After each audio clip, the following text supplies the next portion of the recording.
Rafa Rius, ¿qué hay? Buenos días. Hola, Manolo y nuestra audiencia. Buenos días, buenos y navideños días. ¿Qué le vamos a hacer? No, Empezamos. hay poco que hacer, ¿eh? Eso ya lo tenemos instaurado y no hay nada que hacer. Rindámonos, pues. Vamos allá. Sumar apoyará las protestas contra la ampliación del puerto en Valencia al no verse capaz de frenarlas desde el gobierno. Era un titular que aparecía en un periódico, el diario.es concretamente, de la Comunidad Valenciana. Me interesó, digo, vaya, a ver, ¿qué podemos contar de esto? ¿Qué te parece? A mí, más que opinar al respecto, me plantea tres preguntas. Si quieres, las lanzo al aire y a ver qué sacamos de ellas. Dale, dale, pues. La primera de ellas es, ¿tienes algo que ver con su estrategia de implantación en el País Valenciano? Esa es la primera duda que se me plantea. Claro. Porque ya comentamos en alguna otra ocasión que había una cierta estrategia, aunque tuviera bastante conflicto con Compromís aquí en Valencia, que es uno de sus miembros, como sabemos, de Sumar. Entonces, dentro de su estrategia de implantación, más que de la coalición de Sumar, de su lideresa, nuestra buena amiga Yolanda, eh, me pregunto, ¿tú crees que tiene algo que ver con su estrategia de implantación aquí en el País Valenciano? Bueno, al fin y al cabo, sumar aquí es prácticamente y únicamente que yo sepa, mayoritariamente, al menos, digámoslo así, con Compromís. Y Compromís aquí en el País Valenciano se opone ahora, no sé si tarde y mal, pero se opone también a la ampliación del puerto de Valencia.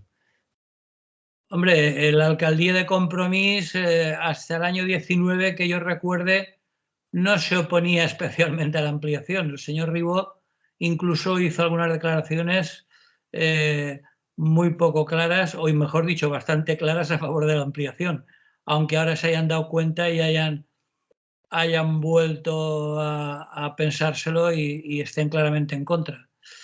Mm.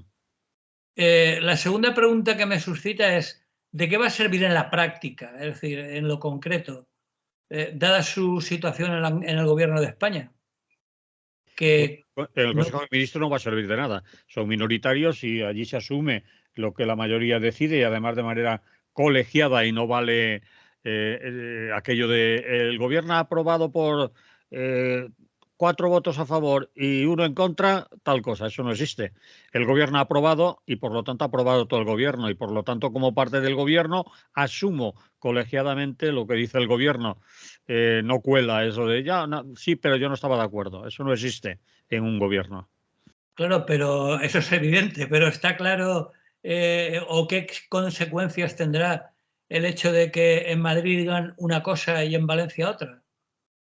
No sé si en Madrid también en las votaciones que correspondan a la ampliación del puerto, si es que hay alguna decisión que tomar a nivel parlamentario, votarán en contra o no. Eso tendríamos que verlo. En el Parlamento podían votar en contra, pero Sería un poco raro, ¿no?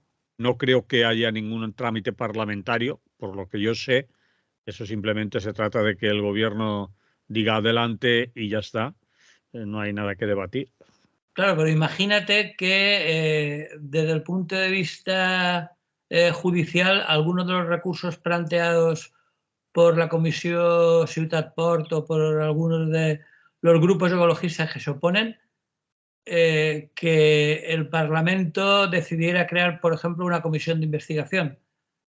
¿Cuál sería la postura de Sumar? Es que, claro, es una postura muy comprometida y muy ambigua, ¿no? Al mismo tiempo, porque como tú dices, es difícil que en Madrid tengan que plantearse de cara a esa cuestión, pero si sucediera o sucediese, se vería en una situación bastante comprometida. Mm. Porque eso de decir en un sitio una cosa y en el otro otra no estaría claro. Entonces yo para mí, y no sé a ti qué te parecerá, yo creo que en el fondo es una cuestión de postureo, es decir, de una cierta coherencia política, por otra parte, es decir, un grupo de izquierda integrado por elementos como aquí en Valencia Compromís y algún otro sumando que habrá por ahí en Valencia que se habrá afiliado últimamente a Sumar, está claro que tiene que estar en contra, vamos, es decir, los argumentos de ecologistas de todo tipo, y no solo ecologistas, sino económicos, incluso legales, pues están bastante claros para mucha gente.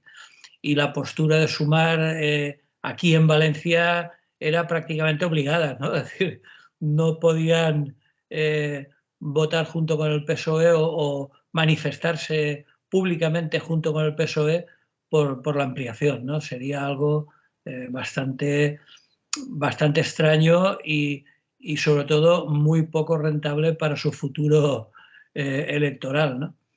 Entonces, bueno, mi conclusión es que, vale, una vez planteadas esas preguntas, en cualquier caso, bienvenida sea. Esa Bien, sería mi conclusión. veremos si en las movilizaciones, manifestaciones, declaraciones y demás se nota su presencia, pero no solo testimonial, sino con número de personas, si dan en la batalla argumentariamente, si apoyan, si en el Parlamento, si hay algún trámite o no, también se manifiestan en coherencia con esas declaraciones. Ya lo veremos, o simplemente es Hombre, postureo. yo no veo a Yolanda Díaz encabezando en la pancarta la próxima manifestación en contra de la ampliación. Yo no la veo, pero vamos.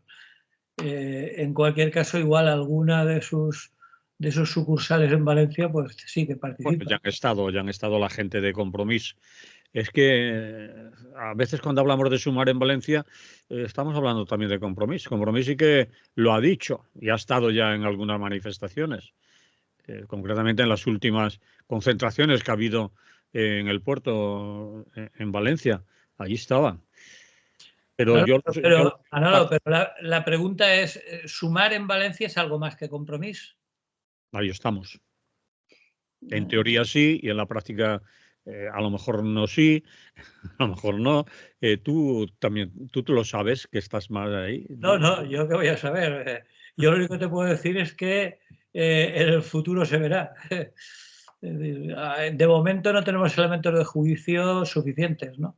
Mm. En los próximos meses veremos cómo respira la cosa, Bien, pues si quieres lo dejamos ahí, ¿te parece? me parece. Pues vamos a ver algunas otras propuestas que nos hacías, Rafa, si las vemos por aquí. Las entrañables fiestas navideñas. Veo que no hay remedio en esta casa tampoco de olvidarnos de que estamos en Navidad. Es decir, No, por positivo o por negativo, por acción o por omisión, acabamos dándole sí, salto. pero bueno, yo es que todos los años, como tengo esa especie de espíritu de insistencia, todos los años hago una pequeña reflexión por estas fechas, ¿no? Vale. Porque ahí para mí habría que tocar dos cuestiones, dos coordenadas, digamos, ¿no? Que serían la tradición por un lado y el negocio por otro, que son para mí las claves de lo que hay, ¿no? Y todo ello en el marco del oportunismo de la Iglesia Católica, ¿eh? Porque hace 20 siglos, ¿no? Y además he estado leyendo estos días las distintas tradiciones navideñas, ¿no? Por curiosidad, y hay culturas y pueblos tan distintos y distantes como en Japón, en Laponia, los galos en Francia, los persas, los chinos, los hindús y por supuesto en Grecia y en Roma, sobre todo en Roma, que es la que nos viene más de cerca a nuestra cultura, y bueno, y un largo etcétera de pueblos muy diversos, ¿no? Y ya se celebraba que la posición del sol en el cielo se encontrara a la mayor distancia negativa del ecuador celeste, que es lo que se conoce como el solsticio de invierno, ¿no? Y que, como todos sabemos, pues se caracteriza porque empieza tímidamente el aumento en la duración de los días y por supuesto, al principio del invierno, ¿no? Y curiosamente hay un lugar común en todos los sitios. Se caracterizaban por celebrar grandes festejos en los que se bebía, se comía, la gente se hacía regalos. Es decir, algo bastante similar en muchos de estos lugares que he nombrado, ¿no? Y bueno, y eso también se daba en Roma, por supuesto. En Roma la dedicaban al dios Saturno, ¿no? Al dios del inframundo, del dios de los espacios oscuros de las almas de los muertos y todo eso. Ahí lo de los Saturnales, ¿no? Sí, las Saturnales. Y bueno, pues hacían eso, o sea, eran festejos. Bueno, aparte de eso, parece ser que también celebraban orgías. Eso está mejor, sí. También un poco que no queda muy navideño porque... pero bueno, eso era en Roma. Y vale. Como en tantas otras ocasiones, pues nada, cuando llegó el cristianismo se tragó todo eso y patrimonializó unos festejos que, como digo, ya existían. Perdón. Un poquito de agua y aclaramos la faringe y podemos seguir hablando. A ver, Rafa. A ver, decías. Tú en ellos, de forma totalmente arbitraria, el nacimiento de su niño Dios, ¿no? Porque además es que ni siquiera yo, por lo que he podido comprobar, un pequeño paréntesis, ese nacimiento ni siquiera su existencia histórica está probada fehacientemente, ¿no? Y mucho menos que fuera en estas fechas concretas. Sin embargo, bueno, como ya tenían el calendario y el marco festivo apropiado, ¿no? Lo de las Saturnales, pues reconvirtieron el solsticio de invierno y las fiestas saturnales de Roma en la Navidad cristiana y, nunca mejor dicho, Santas Pascuas. Es decir, bueno, pues eso se ha visto enriquecido históricamente con la irrupción de las tradiciones nórdicas y anglosajonas en la mitología de estas fechas, ¿no? Apareció Santa Claus, el Papá Noel, con su trineo, sus renos, sus abetos, sus lucecitas, y todo ello muy contextualizado y globalizado, ¿no? Porque evidentemente esa fiesta se ha globalizado y no es lo mismo el nacimiento del invierno o el comienzo del invierno en el hemisferio norte que el comienzo del verano en el hemisferio sur. Es decir, de hecho, allí se producen situaciones muy curiosas en las navidades del hemisferio sur, con los pobres Santa Claus disfrazados con esos trajes de paño, esas barbas, esos gorros, con temperaturas superiores a 30 grados. Pero bueno, es lo que tiene la globalización, ¿no? Y sobre todo lo que sería la segunda cuestión, que sería la parte del negocio. Porque la pregunta siempre es la misma. ¿Tú los regalos los haces para Navidad o para los Reyes? Y donde, oye chica, pues ya puesto, pues lo hacemos para las dos fechas y ya está, ¿no? Y ahí viene la parte del negocio. Porque tendríamos que reconocer que en este escenario actual cada vez pierde más peso el aspecto religioso del tema, de misas del gallo y cosas por el estilo, y van siendo sustituidos de una manera imparable por la dimensión comercial del asunto, ¿no? Como todos podemos ver. Porque, bueno, no hay que olvidar que, según muchas entrevistas que hemos podido ver, la mayoría del comercio, tanto directo como online, es ahora cuando alcanza sus cifras de negocio, sus mayores cifras de negocio anuales, ¿no? De beneficios. Entonces, bueno, y por si faltaba poco, todo este tinglao se nos presenta envuelto con la hipocresía de una ola de buenismo más que empalagoso hasta el 6 de enero. Eso sí, tampoco hay que pasarse. Hasta el 6 de enero todo el mundo es bueno. Y momento a partir del cual pues ya podemos ser otra vez malos. O sea, solamente hasta el 1 de enero, hasta el 6 de enero. Y bueno, y por supuesto añadir que se aprovecha para que se unan las familias, aunque sea una vez al año, tampoco hay que exagerar. Y en esas reuniones, como estamos hartos de repetir, no siempre reina la paz, porque entre gente que tiene cuestiones pendientes y se ve poco, pues siempre, de hecho, las distintas policías le tienen terror a que les toque el turno de la noche del 24 de diciembre, porque durante muchos años se ha visto que es en la que más avisos de trifulcas familiares reciben en todo el año, ¿no? Las distintas policías.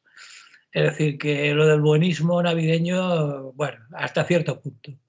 Pero bueno, es igual. El caso es que el niño Dios ha nacido una vez más y bueno, hay que alegrarse y hasta el año que viene, vamos. Que no nos pase nada, que se suele decir.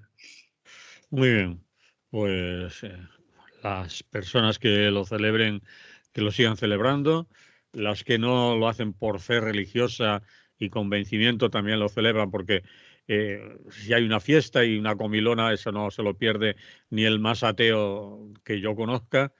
Y para el cachondeo y la diversión y la holganza siempre estamos dispuestos. Sí, no, el aspecto festivo, eso no lo niega nadie. Sí. Velatorios pocos, pero fiestas las que hagan falta. Muy bien. ¿Cambiamos de tema entonces, Rafa? Sí, sí, cambiamos de tema. Vamos a ver. Otra cosa. Este titular, me lo expliques más. Las guerras de los niños. Y las niñas, querrás decir, De supongo. los niños y las niñas, claro, Vale. evidentemente. ¿A qué te O refieres? de las niñas y los niños, mejor aún. Vale. Pues es un aspecto bastante olvidado, es decir, aunque desde el punto de vista de las cifras no lo recuerden, pero hay que decir que ahora mismo en Gaza se contabilizan más de 4.000 niñas y niños muertos y más de 5.000 heridos, la mayoría de ellos, también hay que recalcarlo, sin acceso a cuidados sanitarios, porque la mayoría de hospitales están destruidos. Evidentemente son cifras aproximadas, son muy difíciles de verificar y, por supuesto, siguen aumentando día a día. En el mundo mundial, en los últimos 10 años, el número estimado de niños muertos como resultado de las distintas guerras es de unos 10 millones. Se dice pronto. ¿En 10, cuánto tiempo? ¿En qué, 10 años. Los en últimos 10 años. 10 años, 10 millones de niños muertos por guerras? Sí, sí, sí. Relacionados con las guerras. Claro, es que evidentemente cuando se acaba el tema es porque niños muertos de hambre, niños soldados, niños comprados y vendidos como esclavos, son los seres más indefensos en una situación bélica, ¿no? Evidentemente. Y Y ahí el dato, Rafa, perdona que moleste, de dónde aparece. son datos de Naciones Unidas, o sea, no me los he inventado yo. Vale. Normalmente, hombre, también hay que ponerse entre paréntesis como cualquier otro dato, ¿no? Pero en principio las Naciones Unidas pueden resultar al menos bastante neutrales, ¿no? No son explícitamente una parte implicada. Cuando lo dice las Naciones Unidas o lo dice alguno de sus organismos como UNICEF o incluso ACNUR, etcétera, pues son los más fiables, o sea, aunque no sean los únicos. Muy bien. Y bueno, y teniendo en cuenta, evidentemente, que eso estamos hablando ahora porque lo tenemos encima de Palestina. Pero bueno, habría que hablar de los niños en Siria, en Ucrania, en Sudán, en el Níger, Burkina Faso, Birmania, etcétera, etcétera, etcétera, un largo etcétera. De países donde los niños son los que primero y más sufren las consecuencias de la guerra. Y teniendo en cuenta que lo que hemos dicho son cifras, pero que esconden el indescriptible sufrimiento de unas vidas que se ven truncadas antes de empezar casi, ¿no? Antes de empezar a vivir. Porque, bueno, hay que tener en cuenta, aunque sea una obviedad, que nadie hemos pedido nacer. Es decir, nos han nacido sin posibilidad de elección y entre las muchas indignidades del mundo en el que vivimos, quizás la mayor de ellas es la atrocidad que en tantos lugares, por supuesto, aparte de los que he citado, incluidos algunos barrios de nuestras ciudades, no olvidemos, y de las ciudades de eso que llaman el mundo desarrollado o de Occidente, pues hay que tener en cuenta las atrocidades que cometemos con nuestras niñas y niños, que son unas personas que en principio, aunque parezca también otra obviedad, pero que deberían tener acceso y tienen derecho a los mismos derechos humanos que los adultos. Y en cualquier caso, a pesar de ello, sufren continuos abusos por su indefensión. Y los niños no pueden ni siquiera escapar, ¿no? Es decir, están ahí, son espectadores pasivos de todas las atrocidades y, bueno, todo lo hemos visto, ¿no? Las imágenes de niñas y niños que nos llegan desde Gaza, ¿no?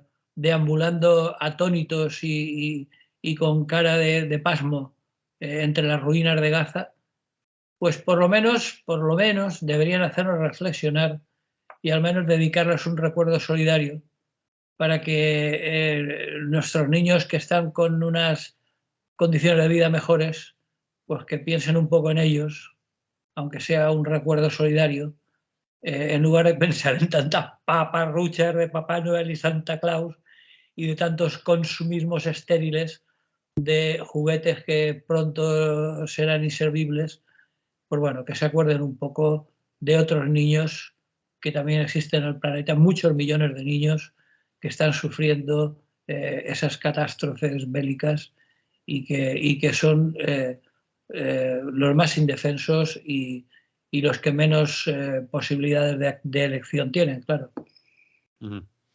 Bien, pues, simplemente era eso lo que quería comentar, un recuerdo para los niños de la guerra.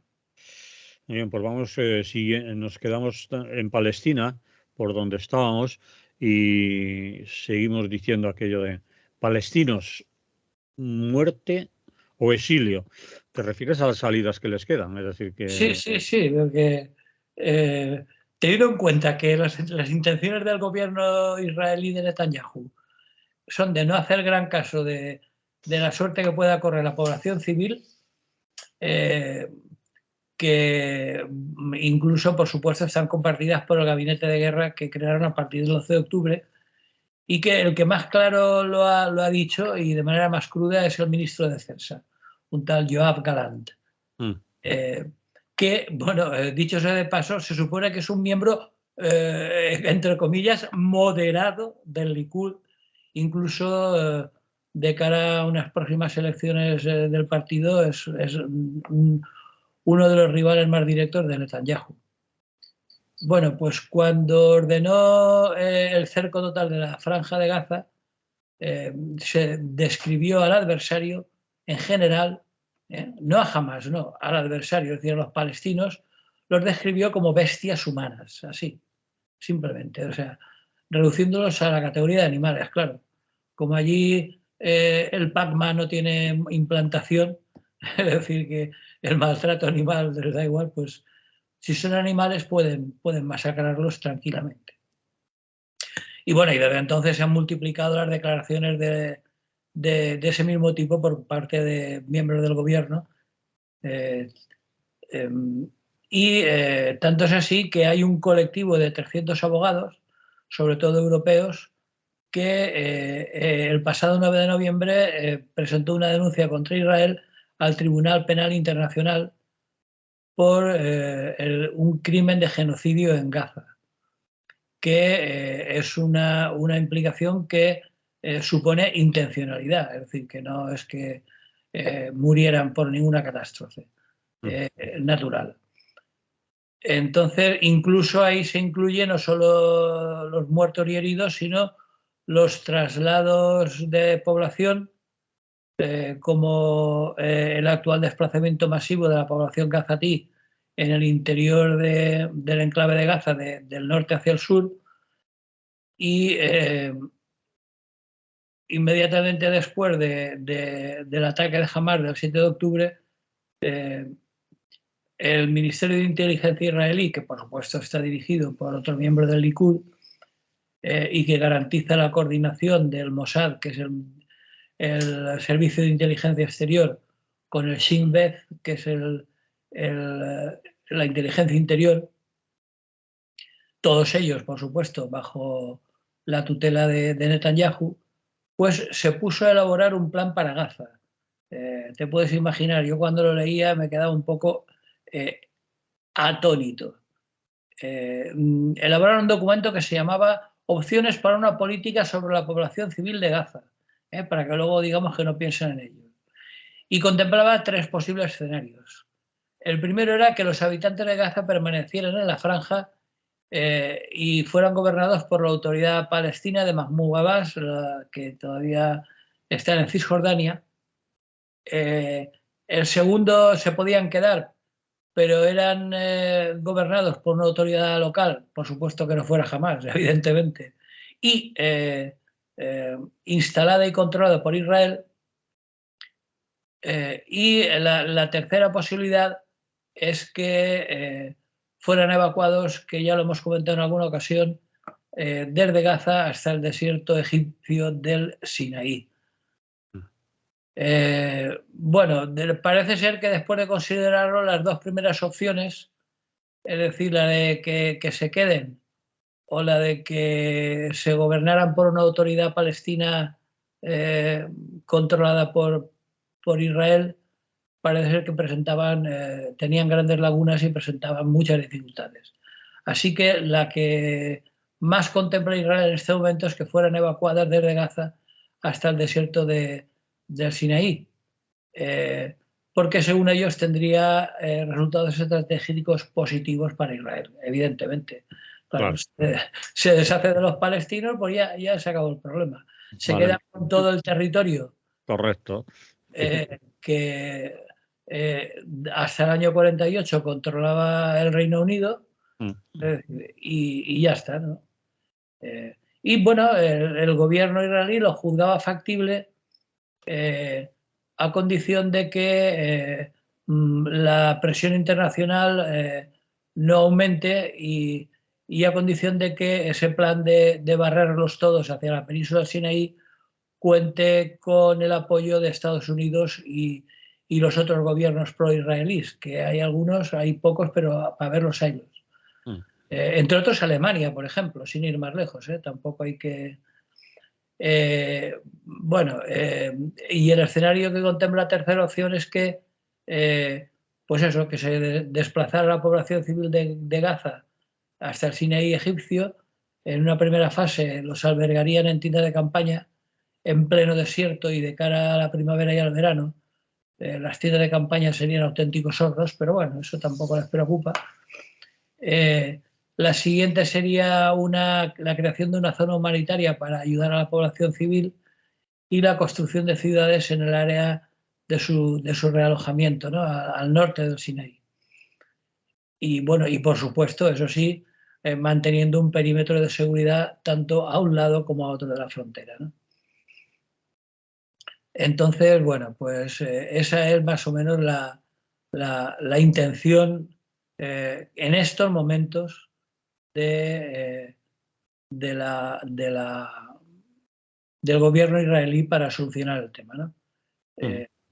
Porque se insiste mucho entre los defensores del Estado de Israel en que al menos Israel es una democracia, dicen, y a veces insiste mucho en ello. De aquella manera. Sí, pero por ejemplo, estuve leyendo un artículo de un sociólogo israelí, un tal Sami Smuha, que decía, sí, en Israel hay elecciones, hay un parlamento, etcétera. Dice, pero es una democracia étnica.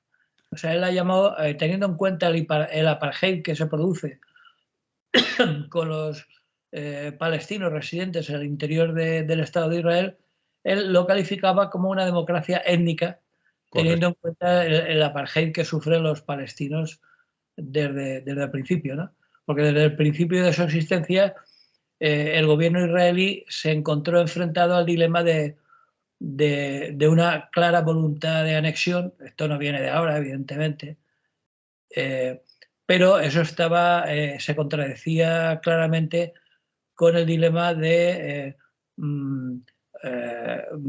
el punto de vista del factor demográfico, ¿no? Es decir, evidentemente, por muchos judíos que hayan emigrado, incluso hasta de Etiopía, que también han tenido problemas porque eran judíos negros, y los fundamentalistas religiosos tampoco tenían claro eso de que hubieran negros que fueran judíos, pero a pesar de ello, todavía los palestinos son claramente mayoría. Es decir, antes de la diáspora y desde hace muchos siglos, los que viven allí son palestinos, ¿no? Y todavía a estas alturas siguen siendo mayoría. Entonces, el factor demográfico supondría que se acapararan los dos territorios que les faltan, que como sabemos son Cisjordania y Gaza, tendrían que o bien otorgar la ciudadanía israelí a sus habitantes, lo cual pondría en peligro el carácter judío del Estado de Israel. Recordemos que desde hace más de una década el Parlamento israelí aprobó, el Knesset aprobó la declaración de que Israel era la nación del pueblo judío y de nadie más, aunque fueran minoría. Y por otra parte, anexionarlos sin naturalizar a sus poblaciones, pues entonces sí que ya sería difícil justificar su carácter democrático, claro, porque entonces se produciría una situación prácticamente similar a la que había en Sudáfrica en tiempos del apartheid, ¿no?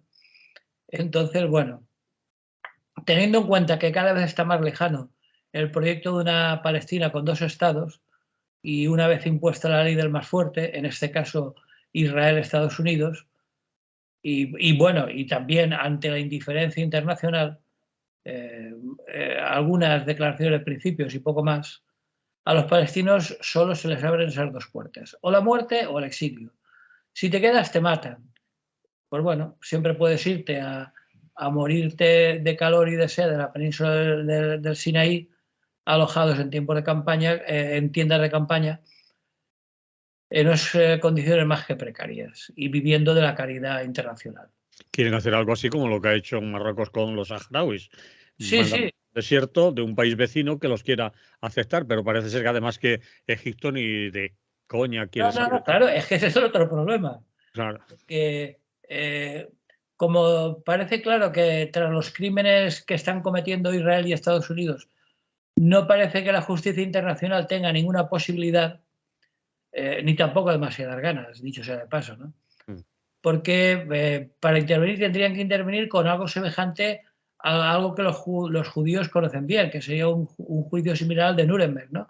Tras la Segunda Guerra Mundial, es decir, juzgar a unos cuantos como criminales de guerra por su masacre de población civil, ¿no?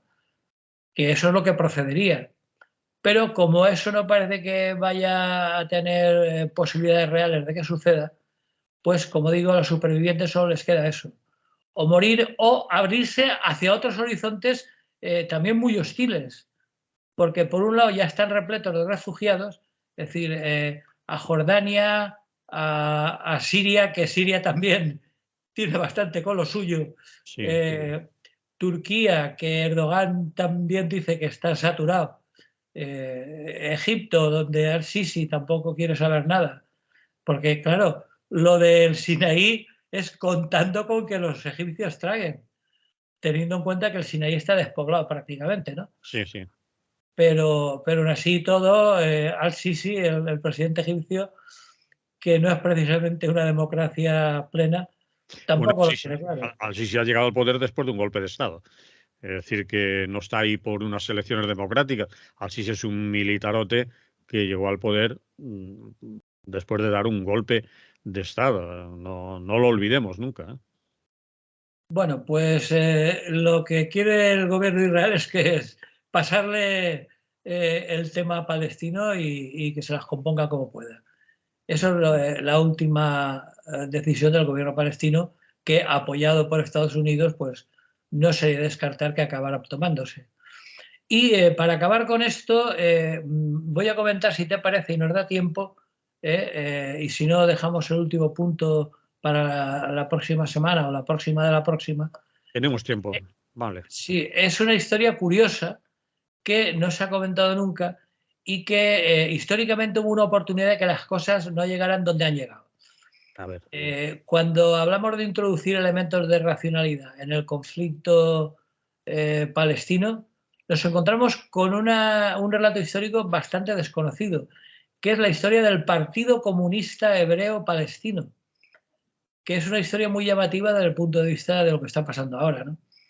En Palestina, es decir, el actual territorio, el comunismo fue fundado en 1919, es decir, prácticamente 2 años después de la Revolución Rusa, y fue fundado por inmigrantes judíos askenazis o askenazíes, que son, como sabemos, los judíos procedentes del este de Europa, para distinguir los que vienen de Occidente, de los sefardíes, que vienen de España y alrededores.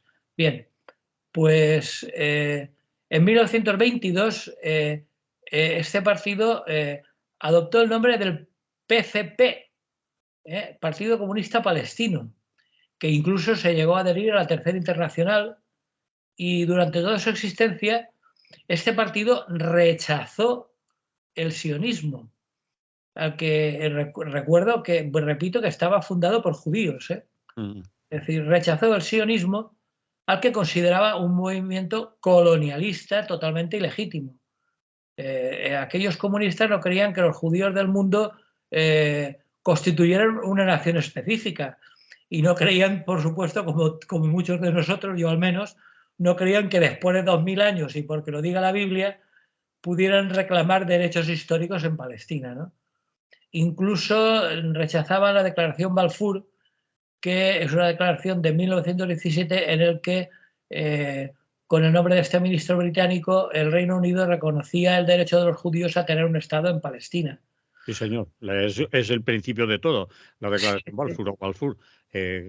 Balfour es el apellido del Sí, el ministro que lo propuso, bueno, ¿no? Y que sí. se aprobó, vamos.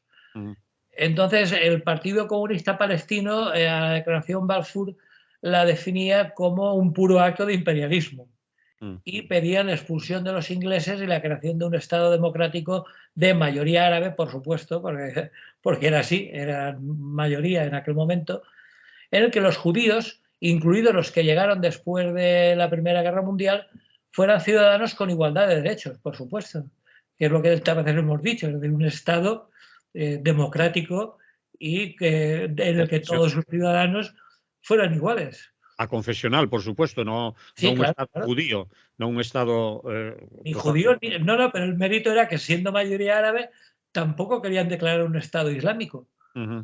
Es decir, que yo, que, bueno, como algunos conocen, no soy ningún fan del comunismo, sobre todo del comunismo stalinista de aquella época, pero veo que cuando tienen razón, y en ese momento era la solución más racional y razonable para lo que se veía venir en la zona, ¿no? Entonces, bueno, esos planteamientos, por un lado, se buscaron el rechazo de la parte judía más fundamentalista, y el Partido Comunista fue cayendo en un cierto ostracismo, ¿no? Y tampoco es que tuvieran mucho éxito los palestinos, sobre todo los que tenían un importante componente religioso, ¿no? Islámico en este caso. Entonces, durante aquel periodo, en nombre del internacionalismo proletario, hizo constantes llamamientos a la solidaridad entre la población local y la comunidad inmigrante que iba acudiendo, judíos de todo el mundo que ya empezaban a acudir a la zona, ¿no? A partir de la entrada de la Unión Soviética a la Segunda Guerra Mundial, estamos hablando del año 41, el Partido Comunista Palestino sufrió bueno, sufrió, ¿no? O sea, gozó de una popularidad mucho más grande de la que tenía hasta ese momento y también le permitió ampliar en gran medida su audiencia. Pero paradójicamente se fue produciendo una pérdida de su influencia al final de la Segunda Guerra Mundial, sobre todo con la toma de conciencia de la realidad de lo que fue el exterminio nazi, ¿no? El exterminio de los judíos, lo que ellos llaman la Shoah.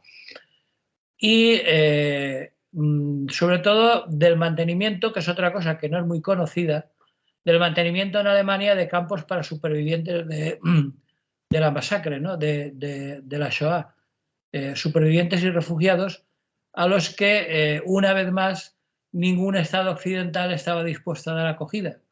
Es decir, recordemos que los pogromos o las persecuciones de judíos no solo se dieron en Alemania, sino se viendo en Polonia. España en ese sentido fue una adelantada ya en el siglo XVI o a finales del XV, si no recuerdo mal. Ya se había producido la expulsión de los judíos, lo cual pues hacía que se creara una situación insostenible.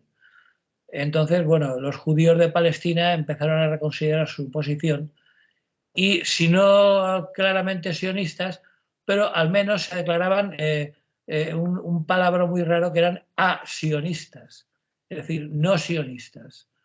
Ni eran partidarios de la visión mesiánica del sionismo y con su concepto de la tierra prometida y todas esas sandeces, pero tampoco se oponían a ellos, sobre todo teniendo en cuenta que era el único sitio donde podían emigrar desde los países europeos tras la Segunda Guerra Mundial, ¿no? Entonces, bueno, a partir de ahí el Partido Comunista Palestino seguían defendiendo un Estado democrático independiente y, bueno, esta vez ya en los años 40 ya no especificaban si debía ser árabe o hebreo, pero esta vez, en los años 40 y por parte del Partido Comunista Palestino, fue la primera vez que un dirigente comunista local planteaba, aunque de boquilla en aquella situación, claro, el concepto de binacionalismo. Es decir, que dos estados, dos naciones, y en su 9º congreso decidió pronunciarse explícitamente a favor de un estado árabe judío. Aunque ellos consideraban que debía ser indivisible, tampoco explicaban muy bien cómo arreglárselas para que las dos partes tuvieran en un mismo estado igualdad de derechos, pero ellos decían eso, que debía fundarse sobre ese principio, ¿no?, de igualdad de derechos sin distinción de raza, nacionalidad, religión o género. Y bueno, como digo, igualdad de derechos entre judíos y árabes. Bueno, todo muy bonito, pero ya en aquel momento totalmente irrealizable. Es decir, que la idea de los dos estados no es reciente, sino que llevan ya muchos años.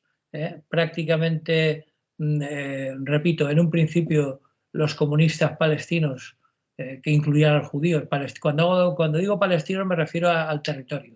Sí, Palestina es el territorio. Estaban por un único Estado, donde judíos y palestinos tuvieran los mismos derechos. Luego, tras la Segunda Guerra Mundial, ya empezaron a plantear la realidad de binacional, ¿no?, o biestatal de los dos estados.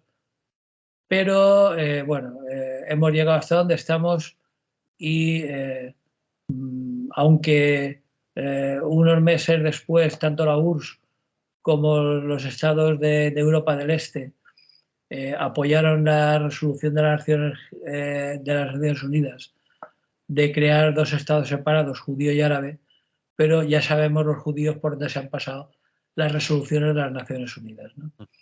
Entonces, bueno, hemos llegado donde hemos llegado, pero simplemente lo hacía por recordar una historia bastante olvidada, como era la del Partido Comunista Palestino, que proponía una solución que ahora lamentablemente se ve como inviable, pero que ya planteaba elementos de racionalidad para resolver la situación, ¿no?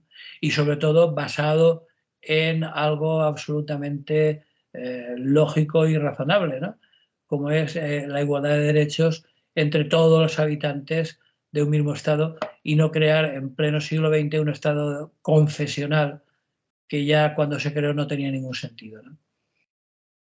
Muy bien. Interesante. Yo no conocía eso del Partido Comunista Palestino, el PCP. No lo sabía. Bueno, pero ahora como vemos, digamos que la parte socialista judía, que ha tenido mucha importancia histórica y que ha tenido grandes líderes, ¿no? Eh, pues está en horas bajas, es decir, que el Likud es ahora el que tiene mayor presencia electoral y por lo tanto la idea de los dos países pues está bastante lejana en estos momentos. Pero a pesar de todo y a pesar de todos los pesares, sigue siendo la solución más lógica, aunque no la más factible en estos momentos, pero la más razonable dado cómo está el tinglado en estos momentos en la zona, ¿no? Ujú. Muy bien, pues vamos con el último tema. Nos quedarían, creo que 6 o 7 minutos, Rafa. ¿Tienes Bueno, bastante? pues sí, seré breve. Las ficticias reglas de las guerras. Sí, hay otro elemento que en las últimas guerras, y digo últimas por decir algo, pero sobre todo en Ucrania y en Palestina, eh, hay que tener en cuenta que hay una corriente que habla de que incluso en la guerra debe haber unas reglas Mm, de funcionamiento, ¿no? mm, Pero me gustaría empezar este tema con una frase muy reveladora de nuestro añorado Joseph Stalin. Y Vaya, decía lo siguiente, cito textualmente a Stalin, ojo, la muerte de una persona es una tragedia. La muerte de 1 millón de personas es una estadística. ¿Eh? ¿A qué es bonita la frase? sí, sí, no es mala. Bueno, pues en una situación de guerra, evidentemente, hablamos de estadística. Y otra bastante más razonable del el secretario general de las Naciones Unidas, el amigo Antonio Guterres, que ha declarado recientemente, refiriéndose a Gaza, que hasta las guerras tienen reglas. Mm, Yo cambiaría el sistema verbal eh, por una oración desiderativa. Deberían tener reglas, pero el amigo Guterres olvida que una guerra noble y respetuosa, eso es un oxímoron, es decir, una contradicción. Es decir, no hay guerras de estas que se decía antiguamente de caballeros, ¿no?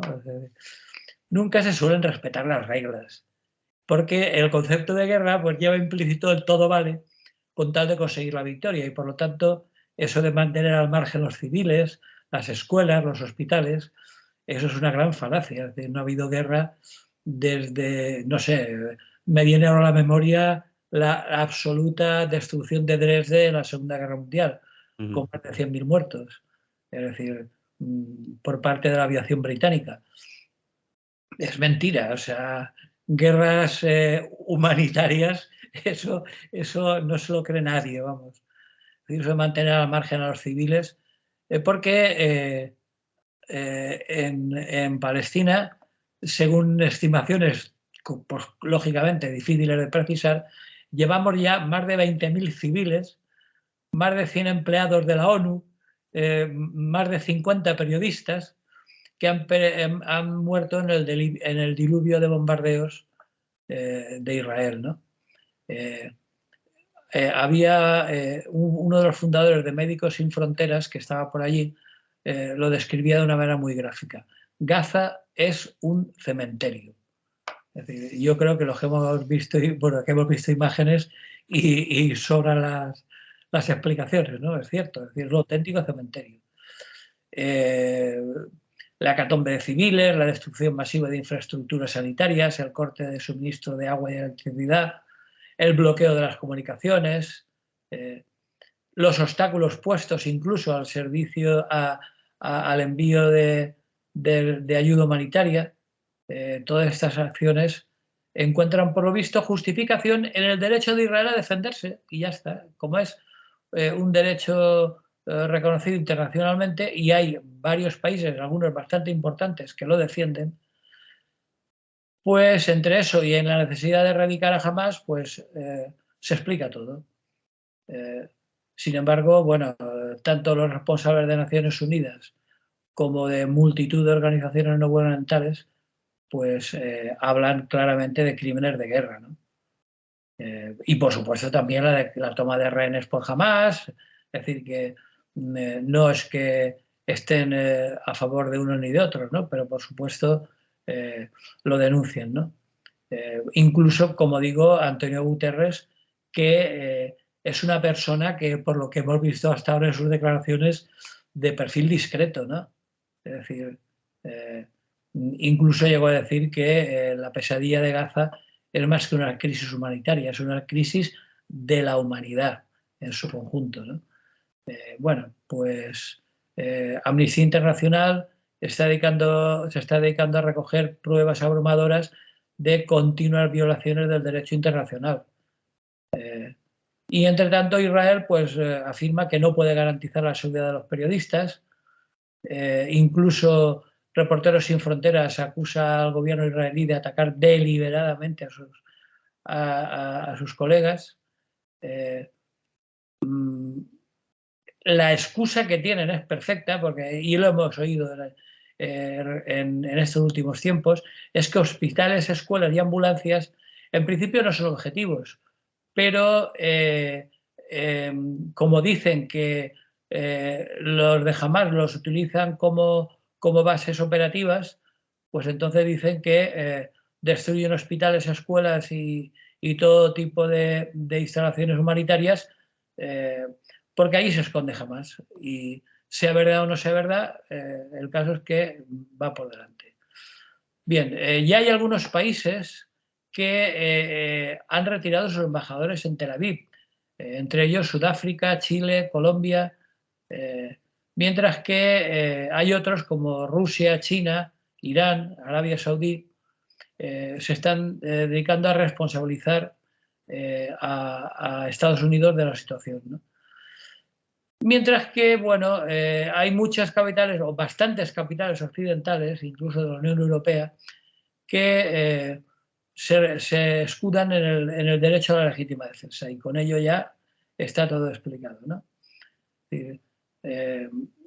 Sea como fuere, bueno, Guterres ya ha recordado a los mismos beligerantes en 2021, es decir, ya no es de ahora, que no hay justificación alguna, ni siquiera la lucha contra el terrorismo o la defensa propia, para que las partes del conflicto abdiquen de sus obligaciones en virtud del derecho internacional humanitario.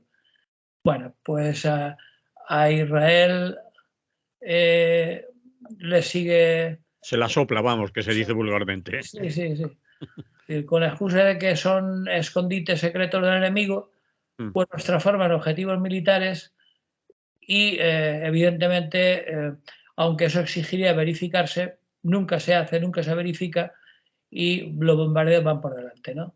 Es un argumento que no tiene ninguna credibilidad porque son bombardeos absolutamente indiscriminados.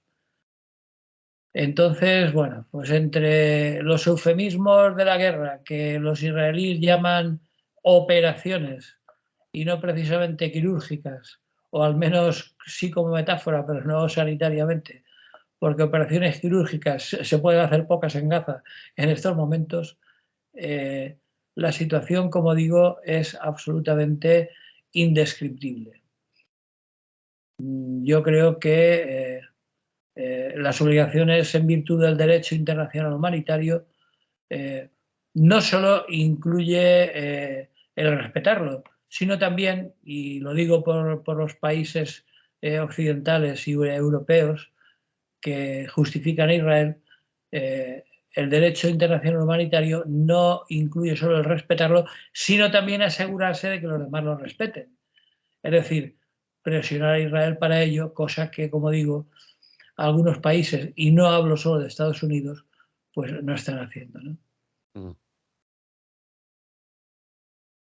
¿Eso es todo, Rafa? ¿O Sí, sí, de momento, porque la situación continúa, ¿no? Es decir, que lo que quería recordar sobre todo es que una guerra no tiene normas y que un país como un Estado como Israel, que se salta a la torera todo tipo de legislación internacional, no ya, digamos, retórica, como es el caso de la Asamblea General de las Naciones Unidas, sino incluso jurídica, es decir, los organismos judiciales internacionales se la soplan, como tú decías, pues realmente habrá que concluir que en la guerra no hay ningún tipo de reglas.